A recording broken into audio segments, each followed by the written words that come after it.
All right. Hello, everybody. Hello. I'm Haley Royal. That's Indiana Underhill. And we have a guest with us today, Mr. Jay Holben. That's me. Welcome. It's you. We're so excited to have you here. What's your middle today. name? I don't talk about that. Will you No. talk about it? My middle name is Douglas. Oh, okay. J. Douglas Holben. JDH. J. Crispy Tips Holben. Ooh, And bringing here it we in are early. to question number 2. Do you want to explain that? Why Your your nickname? Why you prefer to go by Crispy Tips, Jay? Why Crispy Tips is the name you have taken for yourself? On all the slates and the screenplays. Oh, man. It made him so uncomfortable that the video was like, we must cut out. Video fell off. I see We must leave. how this whole day is going to go now. That's great. We'll get there eventually. You are kind of wound up around. Yeah, I see that. I'm all over the place. I'm just. Let's just try something here. She threw the crispy tips question. This is your fault. It is. You assigned this to me. Do you want to talk about that? Because I feel like I'm always the one telling the story about the Crispy Tip situation, but I feel like I'd like to hear it It's from a your whole interpretation. situation. It's a whole thing. It's Okay. no, it wasn't. Explain It yourself, was just. Holben. You won't believe it. I really didn't even need to be there for this whole experience. It just happened to be pancakes, and you said you only ate the edges of the pancake, right? So you only like the crispy tips, and then said, "That's a perfect name for you. You're crispy tips." And I said, "What the fuck is this woman talking about?" Okay, great. I'm crispy tips from now on. No, we were in Vegas for NAB. Yeah. Okay. I was like, Will you say it's an NAB. Will you say Vegas again? oh, I know. It's like the anonymity. Every once in a while, your like Canadian Or comes just out. like me. Vegas. Vegas. What do you Vegas. Now that one I didn't hear. The about I hear. What do you say? Well, it's Vegas. more Vegas. like VAY, like vay. Vegas. Yeah, that was closer. Vegas. You're like bagel, like bagel. Thanks. Well, I like it. I just Thank I you. like hearing it. We and were I in wanted to point it out. Vegas Vegas. for NAB, which is like a tech expo conference thing. It's a big old convention, Yep. trade show. And we were celebrating Jay's book and hanging out, the two of us. We got like a drink at one of those weird casino things and then went over and I was like, I want pancakes. And we walked like 20 minutes to go get pancakes that were $30. And Oh the my only God. part I ate were the like edges, the crispy tips. And I just looked at him and I said, "You're crispy tips." And he goes, "What?" I said, "Yeah." And he goes, "All right." And now he's Crispy Tips, Now and he's he's Crispy signed Tips. autographs in his book as Crispy Tips. That's true. Well, really, only one very special to Smooth Jazz, To Mr. Smooth Jazz over at Aperture, Brian That's Larison. Larison. who really won the whole nickname game. He looked Yeah, like Smooth Jazz. Smooth Oh, he totally jazz. did. Oh, sorry, but it's supposed to be said Smooth Jazz. It's 4 O's. I was corrected. Multiple times. Yes. 4 times. Smooth jazz. But yeah, so we have Jay Crispy Tips Holben here. Mhm. He's here to lay some wisdom Yes. on us. Yeah. No pressure. Good grief. Okay, so now that we have figured out why you're called Crispy Tips. Now I'm terrified as what question 3, 4, and 5 are. Yeah, get ready. But first, tell us about you, your background. What do you tell like us to be about called? how you want to Yeah. accomplish it Yes. all. That's a big, Yeah. yeah. Good one. I got distracted by what do I want to be called because we went through the whole Crispy Tips thing. Yeah, and why I have to did you- change that now? Why or did you say that? Sorry, I mean, like, do you want to be a producer? Do you want to be a director? Do you want to be a writer? Oh. Because you've done it all. Yeah, what's your ultimate? I'm a director. You're a director. I'm a director. And it took me 3 decades to be able to say that and to be able to own that and be okay with that. So that I am a director.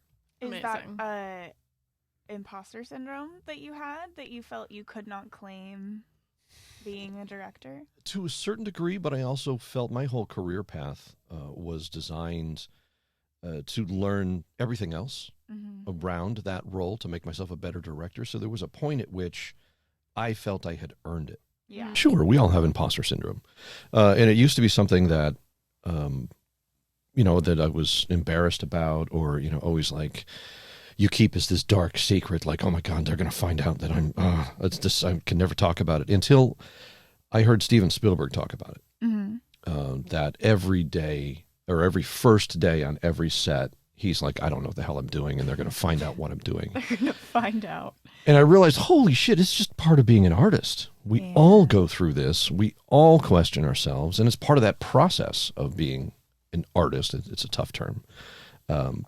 Is the self-evaluation, and always double-checking yourself, and never wanting to have Ed Wood syndrome, which is believing you're the most amazing thing in the world, and what you really are is the absolute worst. So there's this balance between, oh my God, they're going to find out that I have no idea what I'm doing, and oh, hey, my heroes have no idea what they're doing. So sweet, I'm in good shape. Yeah. But for me, it was a very specific path to earn to get to being a director. And when people, started hiring me and paying me for it. Yeah. And you kind of you said that your career was design, and that's a design of your own making, correct? Yeah. What made you decide that was the route that you were going to take? So I was 5 years old. Okay. When when my life changed, which is ridiculous, because how can your life change? You're only 5 years old. But my life changed forever.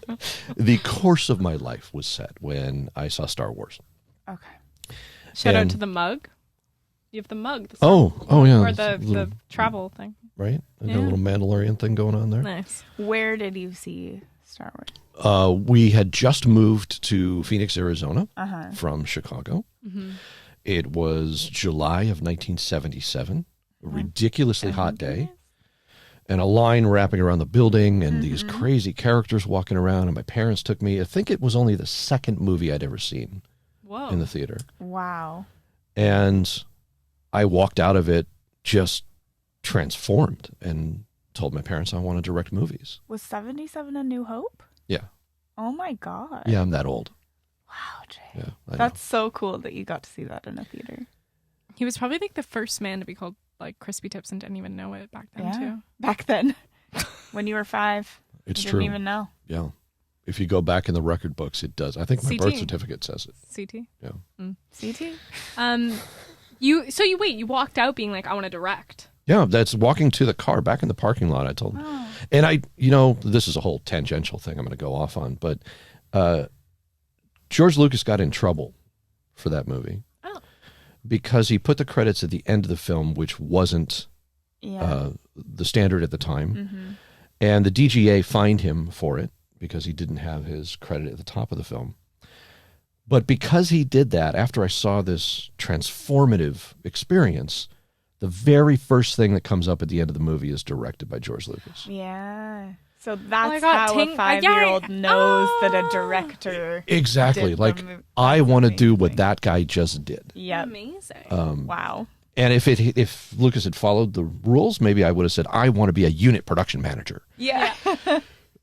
But he didn't. And for that, I recognized what it is that a director does, and I fell in love with it. And 2 years later, when I was 7, I found my mother's Brownie 8mm camera tucked away in a drawer. And I started making movies, air quotes, shooting film with friends, running around the backyard with a camera. Yeah, those are movies. Sure. Yeah. There's motion in Do they them. exist? Can we watch them? They do exist, and you could see some of it. Most of it's blurry and unexposed, or underexposed. Are they but somewhere we can link in the podcast to it? No, Have you digitized? I have not. No, You they're gotta. sitting in a box in the big storage unit that has all my Star Wars collection in it. But then I sort of realized quickly after that, at about 9, there's a lot of other people on a movie set. And if I really wanted to be the guy running things, I needed to understand what everybody else was doing. Nice. And I recognized that, the closest relationship is the director and the actor. So that's where I started. I started as an actor. I became a professional actor. I was a member of the Screen Actors Guild. And after I had sort of started working consistently as an actor, I went behind the scenes, mostly in theater, because that's what I could do in Arizona. And I did everything, behind the scenes in theater, from sewing costumes to mopping the floor to building sets, to being a stage manager to directing. I mean, the whole shebang. And then I moved to Hollywood From? Again? from Arizona. From Arizona. What year was that of your life? That was officially January 25th, 1995. The day Oh my of the year of our God. Lord. I was born in 95. Wild. I was Thanks old. for bringing it up. I was older than born. You were older than born? What the hell does I that was mean? not born. I'd already been born. Oh. Years But you were- before. But no. You were older than born. Older than born. Yep. Jason Bourne? Oh my God, it's Jason Bourne. I like that. But how old were you in 95? I was 77, you were 23. 23. And so 23 No. you were... Yeah, 23. So 23 you were consistently acting professionally when you moved? I had pretty much stopped acting at that point and Oh. gone behind the scenes. What years were you acting? How How many years? So my first real professional job, I was 16. Oh my God. And that was theater. Prior to that, it was all, Wow. little theater. What little show? Rules of that. Death Trap. Okay. I played Clifford Anderson. Clifford Anderson. Yeah. Jay Holben is Clifford Anderson. That's right. Everybody. Okay. CA, almost at CT. We're getting close. Only a getting few close. more alphabet letters. Wow. Okay. So, yeah. And then you moved to Hollywood. And what Hollywood. was your first on-set experience? My first on-set experience was literally the first day that I moved to Hollywood. Stop Actually, it. second day. I had the job the first day, and I worked. How? The internet. So even before it was really the internet, this is how old I am. Yeah. There was America Online, Uh-huh. and in America Online there was a AOL. chat room called Hollywood Tonight, which sounds very salacious, but Yeah. it really wasn't. That's amazing. There was Hollywood Tonight. extraordinary people in this room: Russell Carpenter, Bob Prime, Stephen Poster, Wes Craven. God, so Wow. many people were just constantly in this room chatting. That's when Um, you had to buy a CD-ROM of America Online to get on. Girl, this is AOL, before right? CD-ROMs. Oh this is when my it was gosh. a floppy It was a disk. floppy disk. That's right. Oh my god. And you got 300 of them in the mail, and you kept them all because they were free discs. Yeah. Whoa. Whoa. Wow. Brains just We don't even have exploded. CD slots anymore. We don't let even alone do floppy that. disk. Right? Yeah. I saw one once. A And- CD disc? No, a floppy A disk. floppy. I had to use. My floppy- grandfather had I one. had to use a floppy disk in geometry class. Why? To study For our geometry? assignment, we had to put it on a floppy. They can't hold that much, right? No, you're Kilobytes? talking, yeah, disk. No. like 144 kilobytes, if I remember right. Can I tell a weird story to interrupt your really important story? Yes, Yeah. we'll go back. Okay. My grandfather had floppy disks and this huge white computer, and I would go to the basement. I would go to the basement to play games like Diablo and stuff. But he also had this elf game that no one believes me. They think it's I'm high when I talk about this, but there was an elf game on this floppy disk, and you would put it in, and it was a Santa themed elf bowling game. And you would fun. the elves would be at the end, and you would be Santa, and you would hit it, and you would hit the elves down, and then they would moon you. They would pull their pants down and moon you if you didn't hit them, being like, nah, nah, I and, believe you. and walk off. You could get And- away with a lot of stuff in 8-bit back then. And so I literally really only remember floppy disks because it was naked animated elves just mooning me when I didn't hit them with my bowling ball So as you're Santa Claus. purposely throwing it in the gutter so Yeah. you can see butts. Yeah, I was like, what is that? Ooh, a booty. Yeah. Anyway, Amazing. So Okay. basically, this is the discovery of computer porn for Yeah. you. Indy's first, Yeah. baby's first yeah. Right. porn. I never really, felt as connected to Christmas as I did while playing that game.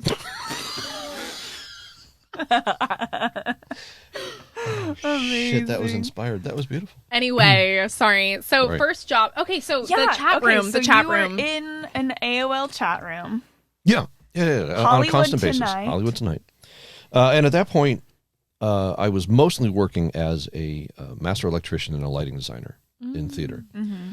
So I thought the natural thing was to become an electrician Yeah. when I came to Hollywood. So I was in the chat room and actually, it was my buddy Chris who was like, "Hey, my friend's moving out, and he's an electrician and looking for a gig." And there was a gaffer in there. I was like, "Yeah, we got a show.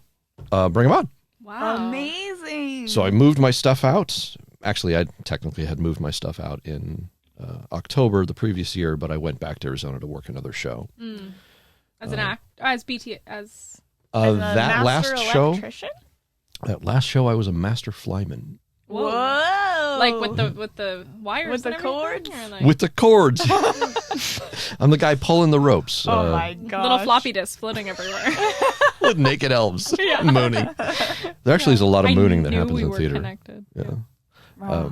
Now the guy pulling the ropes behind stage and make the curtain go, make things fly up and down. Cool. That's fun. Did all the I bet rigging. they loved you in Arizona. They were like, he'll do any job. Call him. Oh my Call God, that we guy. need Call that Jay guy. on this. Call him. JDH. Call good old CT. Yeah. Get him out here. So okay, and wait. So what was? Do you remember the rate? What were you paid on that first day of set in Hollywood? Your second day living in Hollywood. Yeah.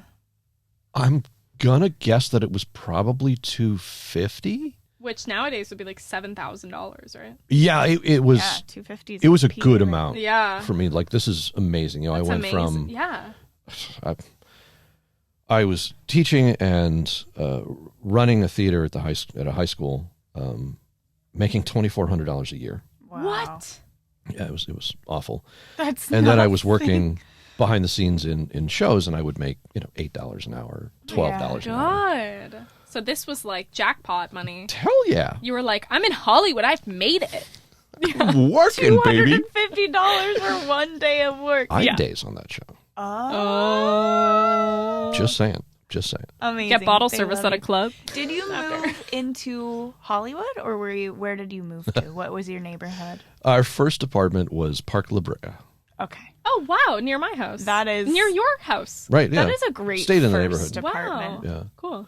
Park La Brea, if you don't know, if you're outside the area, is just this huge neighborhood full of apartments, and it's like apartment communities, and it's right next, like With right fountains. with fountains. It's right by the Grove. It's beautiful. It's right by the La Brea tar pits, and it's kind of like it's a very aspirational first place to They live. say if you I like feel look over the balcony of the Park La Brea apartments on a Tuesday at 3 p.m., you'll get sprayed with tar. Shut up. You won't. You won't. Just kidding. I would like to know this repository of random thoughts. Where these just, come like, from? I don't It's know. amazing. Spew. I'm in a mood. Shit that Inde spews. I'm That in a was mood her. because I like to see Jay react, because 95% of the time Jay has a specific voice on and has a specific like, well, hello, yeah, like, and everyone's like, oh my god, you're the master, like he's like a little bit of a celeb within our industry, and people come up to him like, remember at the barbecue, you saw this firsthand. Inde, you can't shatter the illusion. Well, sorry, yeah, he's totally a celebrity. He is. I mean, but not to me. He's like an everyday man, you know. He's an ancient man. Everyday man. But do you remember you were telling how fun it was to see Jay get approached in public It at the was barbecue? very Can you cool. tell the story? there was just one particular person that we had met, like At the maybe Hawk 20 barbecue. minutes before he got to meet Jay, and he had been like a cool, normal guy to us. Yeah. But then he walked in and he saw Jay, and he turned bright red, and was like, "Jay, oh my gosh, I love your," but like just like totally a fan. And Jay was so gracious and kind, and kept like, yes, including him in the conversation and trying so hard to make him feel comfortable and welcome. And this guy just kept getting redder and redder because he was, And this is a Just man in in his awe like of being able to- 50s yeah. who was like just in awe of Jay. he was a huge fan.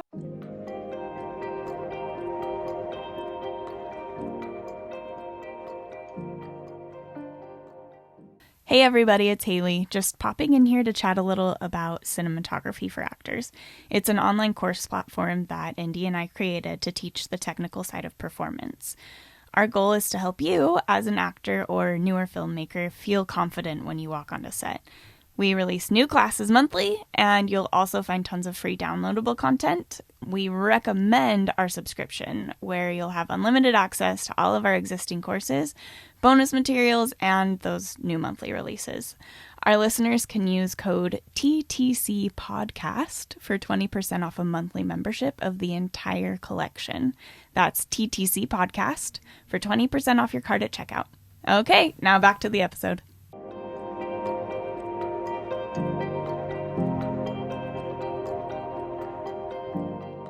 I just come for the abuse. That's all. No, we love Jay. I do still. Okay, you moved into Park La Brea, and Right. I really do want to hear about your first on-set experience. I got crazy schooled my first on-set experience. Oh shit! What happened? So I came from a great deal of experience in theater, and I really had kind of risen up within the Arizona community, and I thought I knew my shit. Yeah. So I came out, and oh god, his name was Russell. I forgot his last name, the gaffer, and just humbled me to realize everything I knew, the whole vocabulary of everything I knew, made no translation into film whatsoever. They'd ask for a stinger. I don't know what the hell that is. It's a jumper. Yeah. Right? Or ask for a baby. It's what? Oh, it's a Fresnel. Okay, I got it. Yeah, like I get the concept of what you want, but what you're asking, it might as well everybody have been speaking French. Yeah. But he was at the same time brutal and incredibly patient and generous. Right. So he didn't really let me slide with anything, but at the same time, he taught me.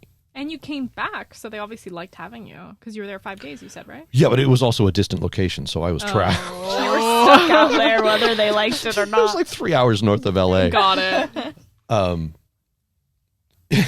Yes, all sorts of weird stories just came into my mind. But it was really a great experience that indoctrinated me into a new world and realized, oh shit, I still have a ton to learn. Right. And that's where I started at the bottom as a spark. Bringing lights and stands. As a spark. And the spark in your heart was just ready to direct. Hell yeah. Yeah. Oh yeah. I want to make movies. What were your, even on that first day or that first 5 days, were there moments where you were like, I can't wait to do what that guy is doing? Oh yeah, the whole thing. Oh wow. I mean, it was, the community in Arizona is very small. And I had, I was doing public access television,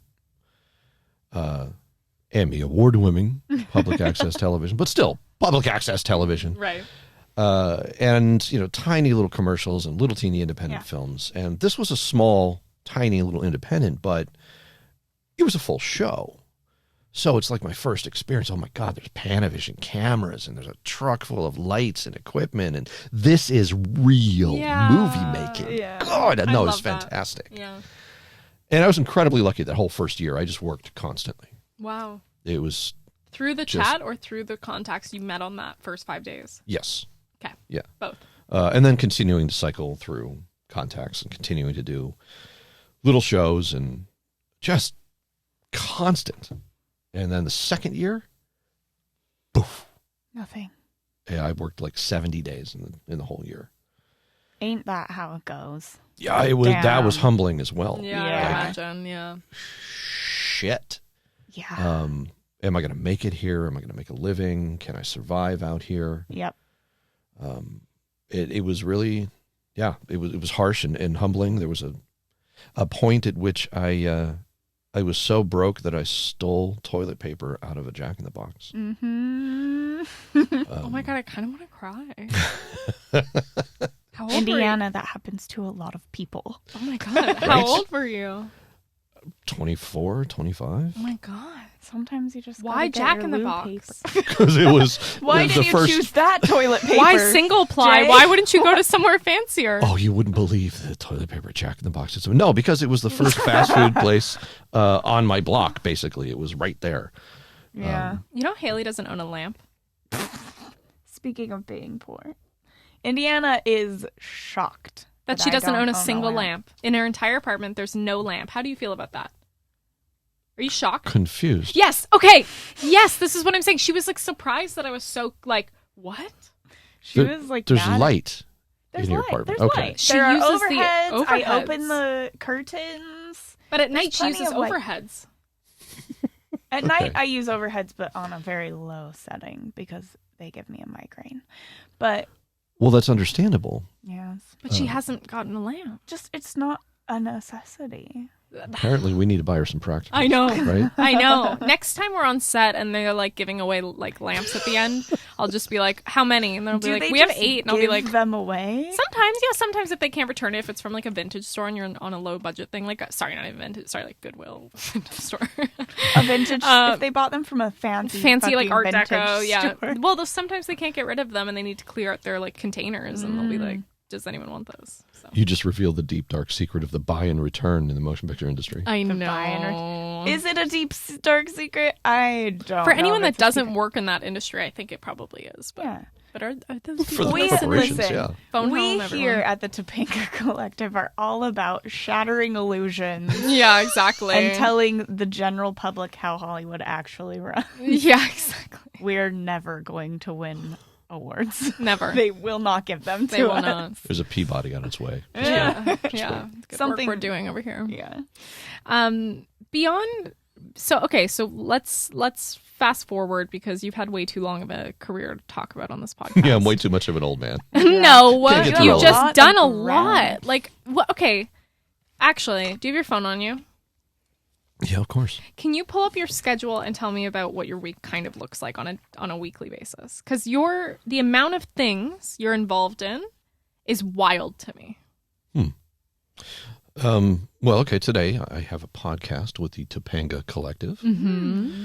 And then I'm headed over to Netflix Mm-hmm. to test out screenings of the ASC STEM project Mm-hmm. because something went wrong. So we have... So, okay. I'm going to name drop for the geeks here. Yes. Yes. We have 3 of the officers of the Academy ACES committee Mm-hmm. coming in to investigate what went wrong with this particular output. So it's a lot of technical, nerdy things going on. Yeah. What else was my... Does that mean that something at Netflix isn't working? No. So Netflix is providing the space and the Space. technology for us to do this testing. This is a project that was done by the American Society of Cinematographers. That Jay directed and led STEM project. and found Yes. the funding for. No, Wendy found the funding Oh, for it. I okay, had cool. nothing to do with that. Okay. Yeah, it's a short film that's intended for theatrical projection systems and emissive screens to test and evaluate them, as well as monitors and software and all sorts of fun stuff. Mm-hmm. And we... Oh, wow. How nerdy are we going to get into this? Not that nerdy. Okay, great. Do a quick overview on it. Is very cool. I know. Yeah. It is.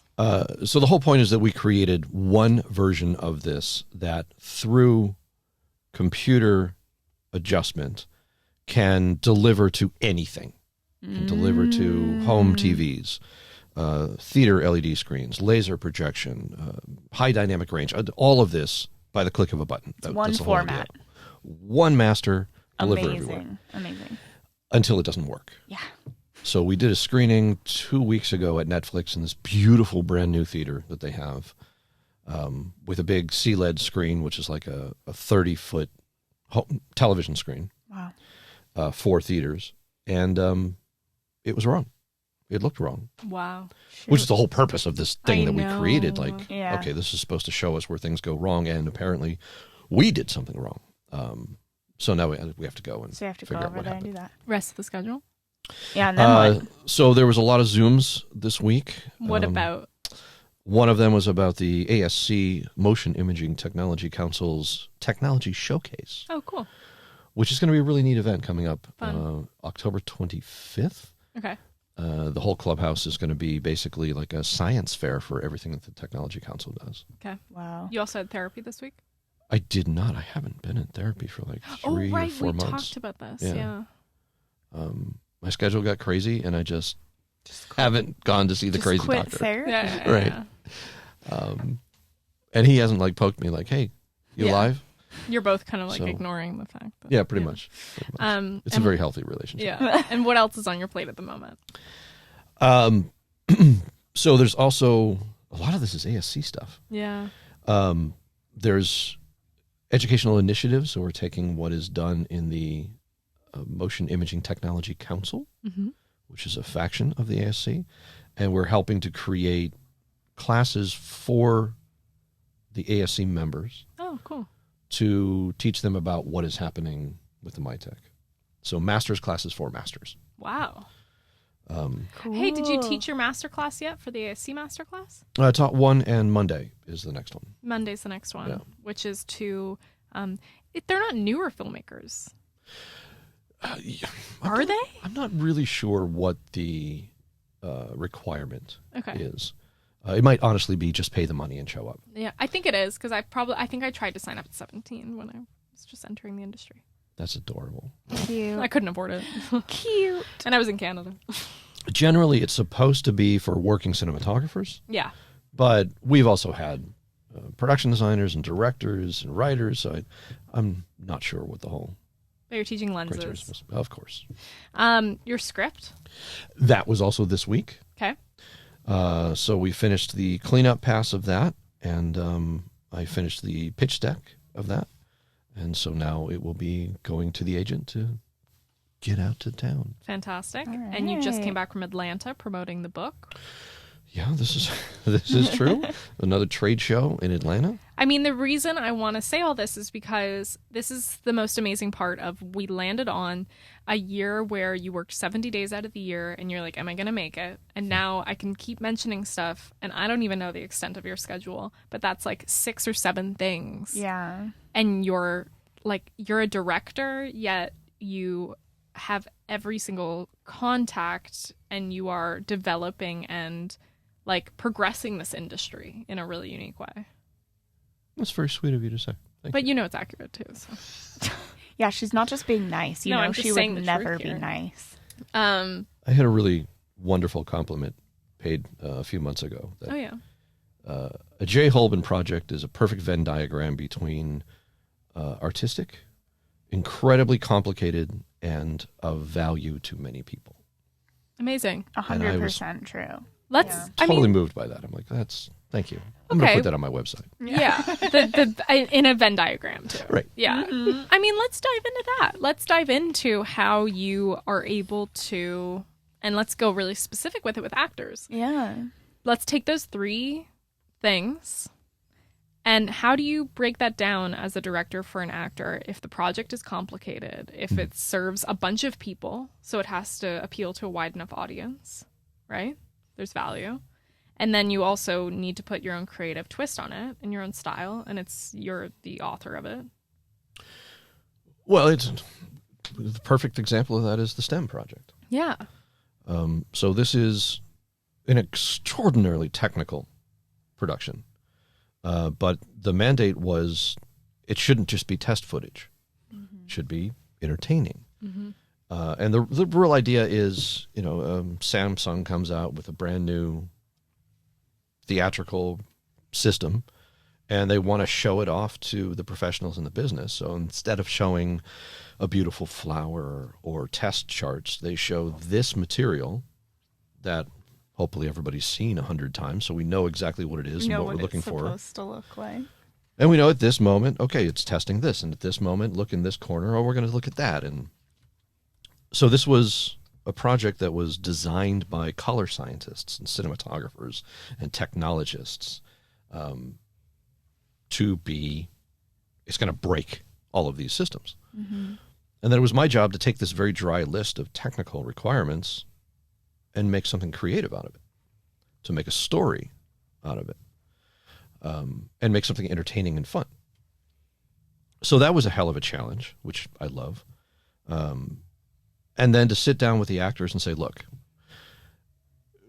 we're going to tell a story and we're going to make a movie here, but you do need to understand that in this instance, the art is servicing the technology.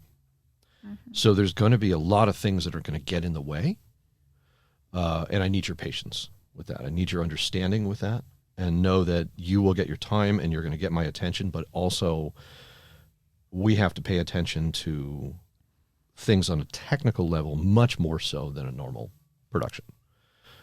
Because it's not just, okay, making the light look pretty. We have to know those exact light values and know that those light values are going to exceed what high dynamic range is in an HDR 10 plus delivery. Actors don't need to care about any of that. But as an actor, you need to know my attention's going to be drawn away dealing with that, and then I'm going to come back to you. Mm-hmm. And I'll give you your time. How do you feel your actors handled that? Beautifully. Great. They were like, this is cool. Yeah. Okay, cool. I think they understood like 5%, which is fine. Yeah. And then just found their rhythm to be, okay, cool. He'll show up in a minute, and when he does, then we'll talk about this. Right. As opposed to like, hey, I don't know what I'm doing. I don't know what's happening with my blocking. Get over here. No, they'd be like, okay, I'll see him in a minute. And Nice. then we can ask some questions. Also kind of a testament to you being able to communicate with them And open just from the trusting beginning. them to understand that instead of just being like, I'll be there when I'm there. They knew that you would be back, That's you know? the job, Yeah. really. The job of a Some people director don't do is it. communication and answering questions. Mm-hmm. I just had a thought. Ooh. Have share. you been approached by big box stores like Costco and Sam's Club and the Targets and Walmarts of the world? Because you know how when you walk into Costco, there's always so many televisions and something's playing to show you how cool it looks? Is STEM Project going to play on those televisions for the world to see to show us how cool those TVs are? That's a really cool marketing idea. That actually really is. That's fascinating. It is freely available to anyone online to utilize for exactly that purpose. So if that manager of that Best Buy wants to download STEM and put it on his TVs, he absolutely could. We gotta start We gotta start a marketing sending thing some for hints him. to some managers. Yeah. I may or may not have at several times in the past gone into an Apple store and logged into a website Turned it and on. let it play. I'm just saying. Yeah. I love it. Yeah. I love It's hearing the guerrilla BTS of marketing. Jay's schedule, what it actually is. Him going to He's different like- Apple stores all over LA. It's his Yeah. STEM project marketing. Yeah, exactly. I'm gonna go sign on to that computer today. again. Exactly. I have to Yeah. go to the Grove today. Yeah, exactly. Visit the old Park La Brea. Jay, did you ever? You worked as an actor in films, Yes. though, right? What was your first day doing that like? How did you feel when you walked onto that set for the first time? Excited, Yeah. nervous, Mm-hmm. exhilarated, and intimidated. Yeah. What intimidated you the most? The fact that there was so much going on that I had to be on my game and make sure nobody was I wasn't gonna fuck it up. Right. And all of these other people, the 100 other people and the equipment and all of this was in service of my little moment. And I think I had a line. And that was it, right? So it's terrifying to see that whole machine around you and be like, well, shit, what if I forget, or what if I don't do it, or what if I step on the wrong thing, or so it's scary, but it's exciting too, because you're in the middle of this magical thing.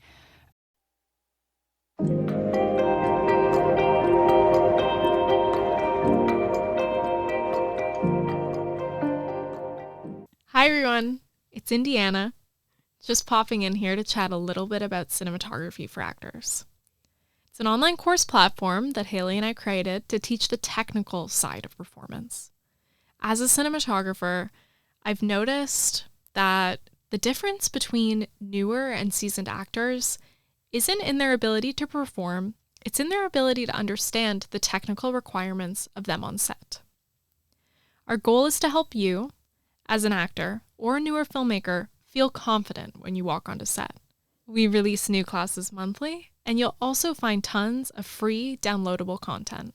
Now, we recommend the most affordable option, our subscription, where you'll have access to every single thing we put out, including bonus materials, existing classes, and classes as they release monthly. Our listeners can use code TTC Podcast for 20% off a monthly membership of the entire collection. That's TTC Podcast for 20% off your cart at checkout. Okay, back to the episode.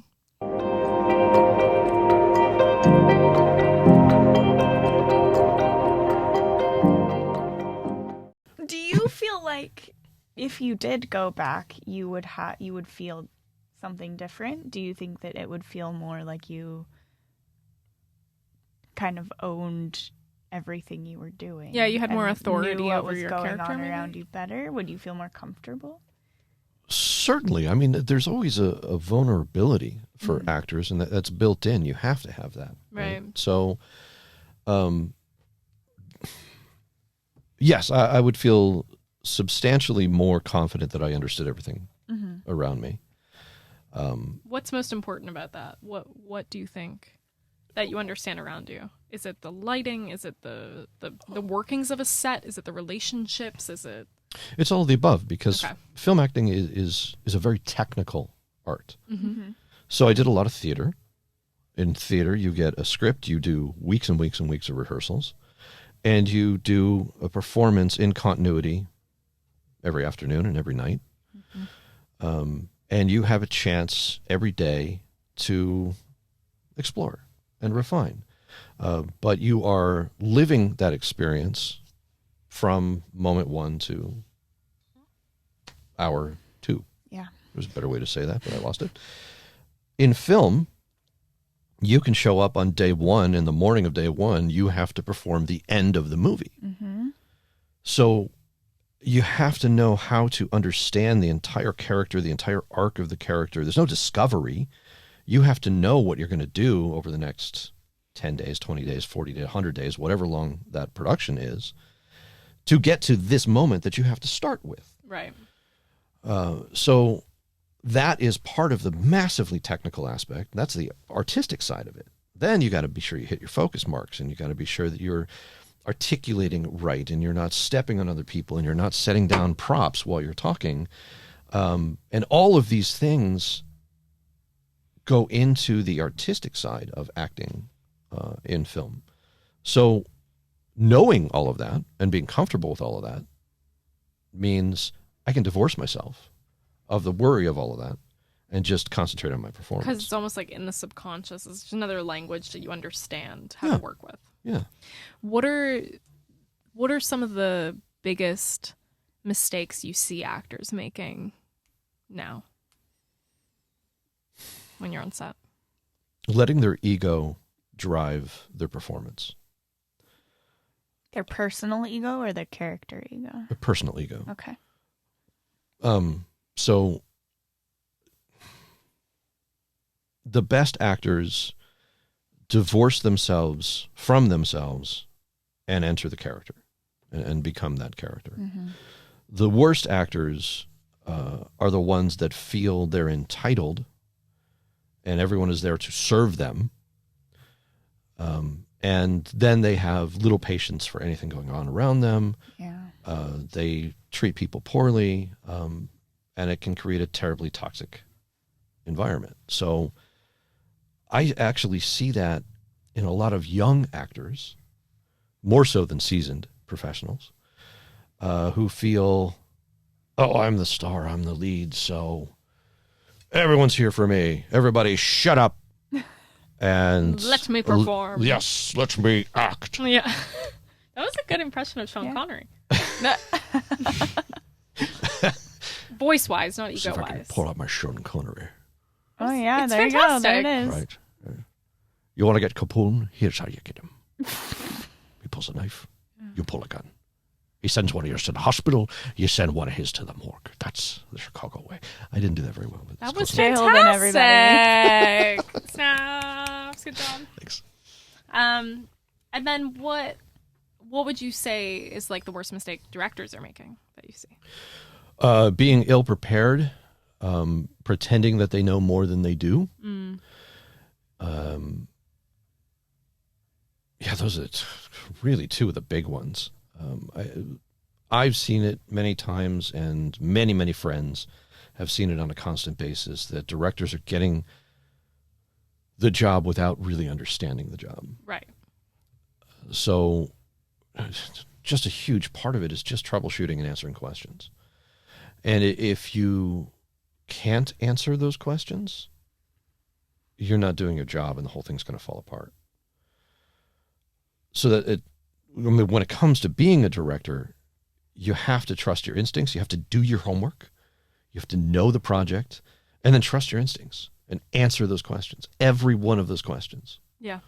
Sometimes the honest answer is, I don't know. Yeah.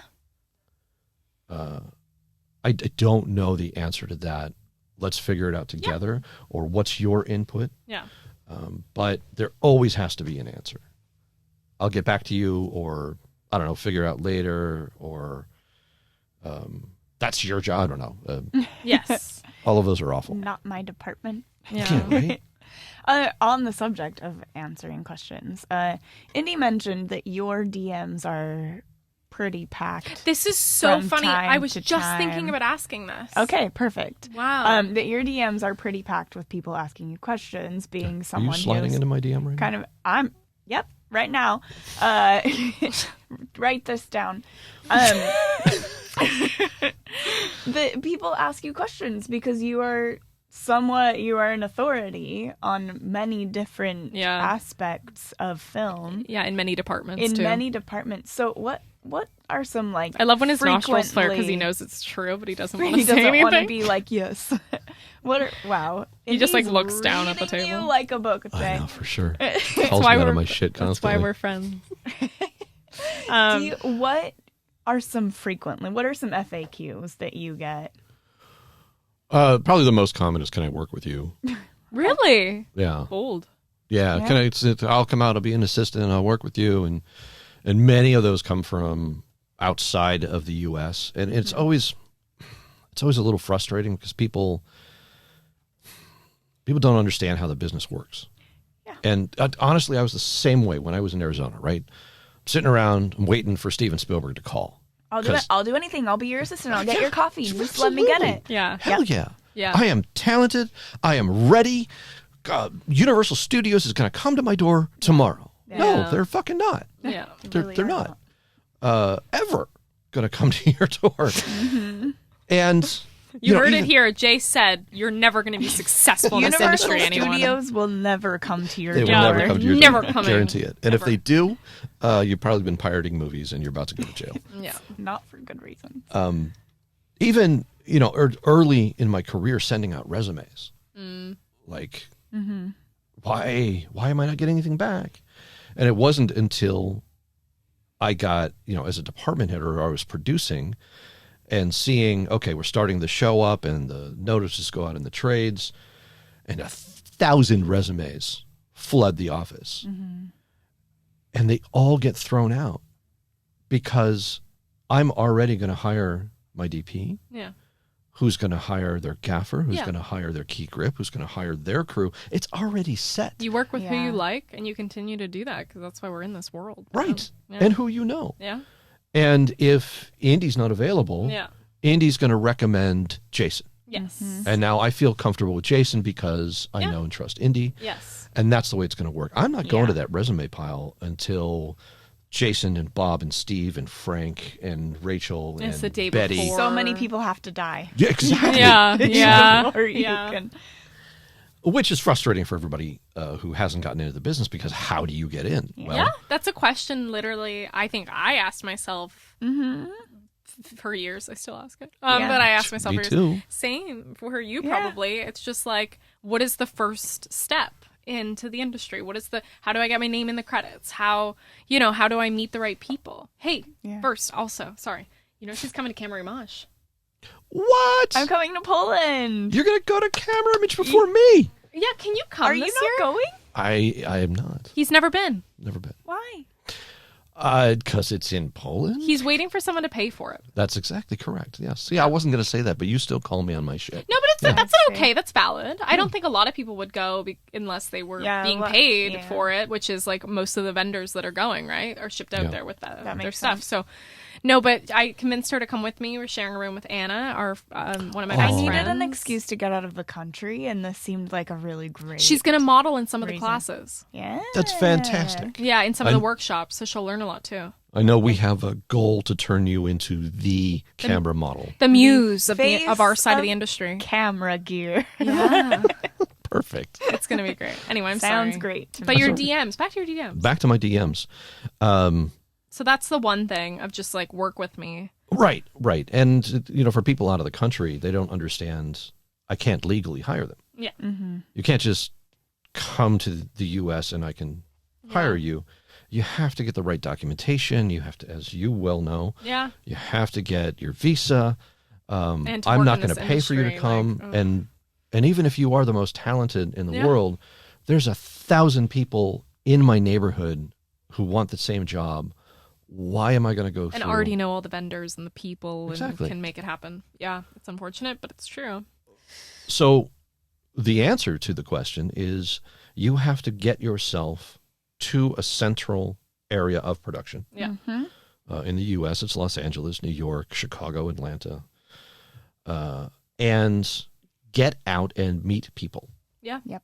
Networking is all it's about. That's all it's about. They teach actors current modern day discussions revolved around revolved around networking is that networking is a bad word, that networking shouldn't be a thing, that networking is like horrible. Well, I think networking has a terrible connotation to it, Yeah. and it did for me I forever. And I want to change this game. Is that the word networking is scary. Yeah, and that's and like, feels desperate. Yes, but that's like the best part of our industry. I find the best part of our side. It's the biggest. Is seeing everyone and hanging out and getting to know new people. But that's the key. Yeah. The key is, I used to go into events and be like, okay, I know who's in the room and who's the most important person in the room, who can hire me. I need to go give my card to somebody. Right? Yeah. Gotta find that right person. Are you the right person? Okay, fuck you. Yes. Are you the right person? No, okay. It's like eyes darting around, figuring out who's next kind of thing. And it's That's awful. the bad approach. Yeah. It's terrible. The best approach is to make it a social thing. And you just talk to people and you find people who you like. How's and your you gel hobby with. doing? How's your family? What are you up to? Let's have a drink. Have you tried the tacos? Like, absolutely. Yeah. And when you find people that you want to hang with and that you can have a beer with, those are more than likely going to be the people you work with. Yeah. Even if you're two DPs talking, it's like maybe one will pass you down, a job, or one will introduce you to someone they like to work with, or they have, something like that. It's like, but it happens so organically. And that's why Haley's coming to Camerimage. That's why she's coming to all of the events, because I'm like, going to party. You're gonna, it's gonna be great. I just love that side of our industry. It's an interesting, side endeavor for you as an actor, to get in with cinematographers. Yeah. Because what you really need are directors and producers. Yeah. But those cinematographers might be the ones introducing you. I know, it's true. That might be how it happens. There's a respect inherently for cinematographers, I think, from producers and directors. So absolutely, and especially the ones you're meeting. I mean, you're meeting a really, really great side and hierarchy within our industry, especially at Camerimage. So I mean, all it takes is like, oh, you're not a DP, or like in Poland. I imagine it going in my head. I'm like, I imagine her meeting, a bigger DP who's about to shoot a movie in Poland, and they're like, oh, you're acting like. It's an American production. I mean, even if you want to come out for a day or two and, do a camera test for us, because I'm putting it together, with Zeiss or something, you should come out, because that's what happened to me. So I'm like, it's going to happen to Haley too.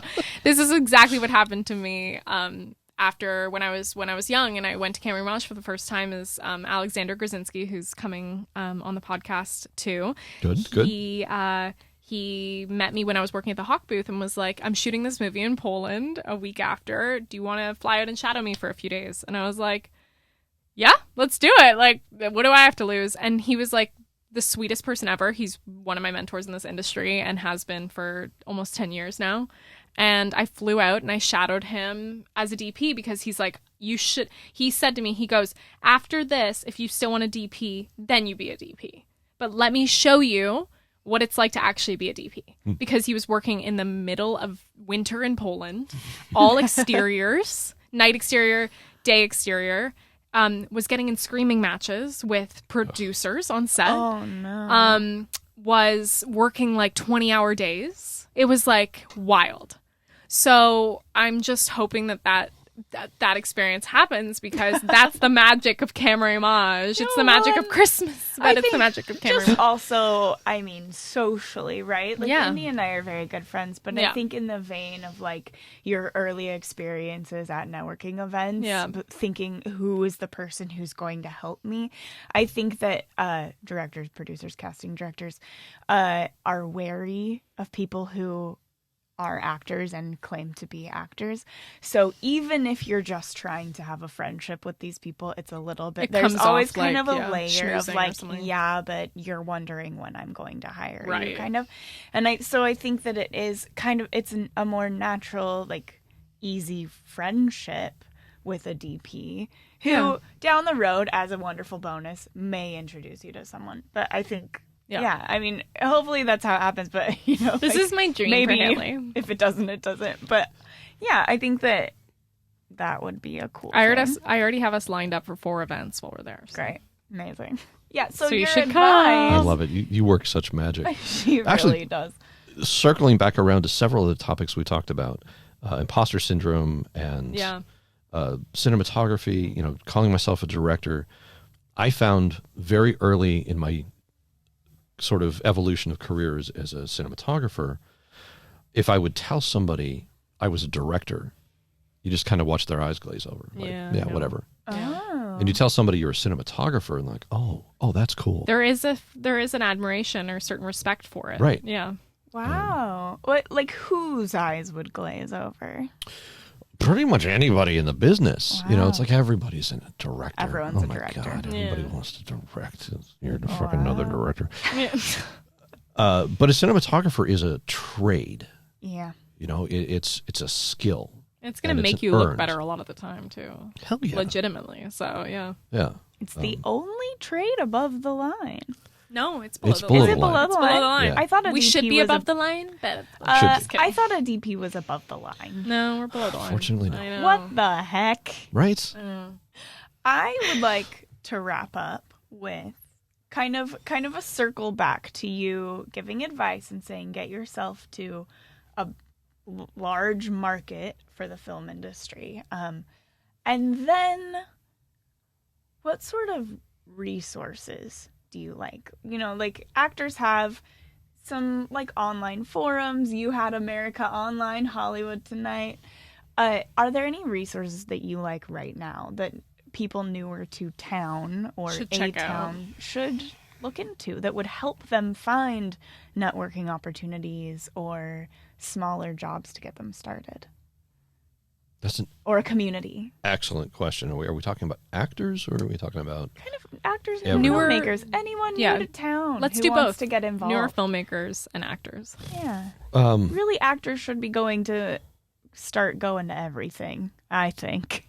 So, it's a little bit of a cliche, but getting out to the film festivals. Mm-hmm. Because if you get to the festival and you get to the parties, 90% of the people who go to there Yeah. are filmmakers. yeah. You very rarely ever get the actual public to show up at a film festival. So you're getting directors and producers and cinematographers and get whatever other pass actors. you can so that you're invited to those parties automatically. Don't just buy a ticket and go to a screening. You have to Right, get the that's good pass. advice too. Yes, Yeah. yeah, absolutely. But those are the networking that opens the door to a lot of happy, excited filmmakers who want to share about what they're doing now, and it's a great way to connect. Yeah.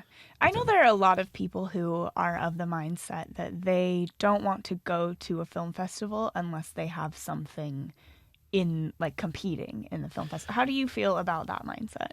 I totally understand that mindset, and there's a part of me that's like, yeah, you know what? I'm not going to go to Sundance until I have a film at Sundance. Yeah. But the truth is, nobody gives a shit. Everybody's going to ask, like, oh, hey, Yeah. you filmed the festival. Like, no, I'm just here to support To hang filmmakers. out and- And I'm here to network and to meet people. Like, oh, okay, cool. What are you doing?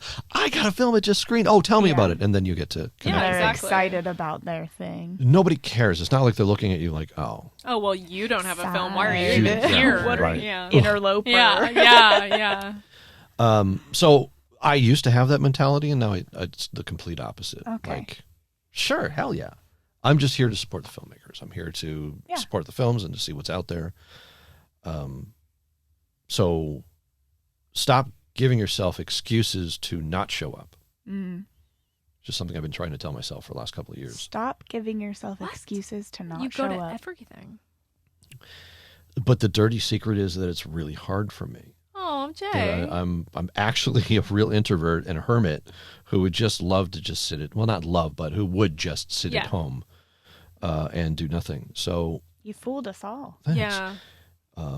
And actually, honestly, that's part of being an actor. Mm. Having been an actor, I have to, when I show up at these things, You put the and voice I am on. when I put the voice on, Yeah. it's a role. I was making fun of his Yeah. fucking ginger. It's a beautiful I voice. sang the It's voice. perfect for Now I feel bad. podcasting. Thank you very much. You're welcome. very Jay much. Holben, You're CBS welcome. News, Managua.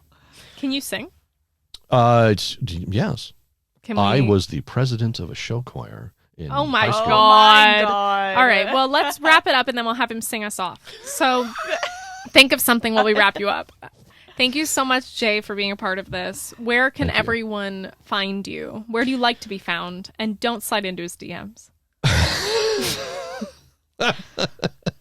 I am very unimaginative when it comes to online, so my name, Jay Holben, pretty much anywhere. Instagram is my preferred social media platform of choice.